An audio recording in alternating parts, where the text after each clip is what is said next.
প্রত্যেকটা সুপারিশ দেব, সুপারিশের সঙ্গে কথা থাকবে আপনার রাজনৈতিক দল এটা কি সমর্থন করে, এটাতে রাজি আছেন, রাজি থাকলে বলেন, রাজি না থাকলে বলেন, বা এই যে সুপারিশটা আছে সেটার মধ্যে যদি কোনো একটা সংশোধনী এলে আপনি রাজি হবেন সেটা বলেন।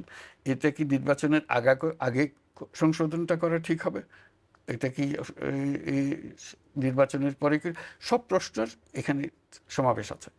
রাজনৈতিক দলকে শুধু বলতে হবে এটা আমি মানি, এটা রাজি, এটা আমি, এটা বলে দিলে সব কিছু মিলালে তারপরে আমরা একটা ঠিক করব সবাই কোন সুপারিশে সবাই একমত হয়েছে। এরকম যে সমস্ত সুপারিশে তারা একমত হয়েছে সেগুলো আমরা আলাদা একটা কাগজে নিয়ে আসবো। এই বিষয়ে, এই সমস্ত বিষয়ে সবাই একমত হয়েছে, তখন এটাকে আমরা বলবো এটা চার্টার, একটা জুলাই চার্টার। এবং সবাইকে আহ্বান জানাবো আপনারা সবাই যেহেতু একমত হয়েছেন সই করে দেন জুলাই চার্টার, এর মতোই আমরা এখন চলবো। সেই পরিপ্রেক্ষিতে তখন নির্বাচনটা হবে। নির্বাচনের আগে যেটা বলেছেন সেটা নির্বাচনের আগে হবে, যেটা নির্বাচনের পরে বলেছেন সেটা নির্বাচনের পরে হবে, এটা আপনাদের বিষয়। কিন্তু আপনারা একমত হয়েছেন, সেই ঐক্যমত্যে আমরা গঠন করার চেষ্টা করছি।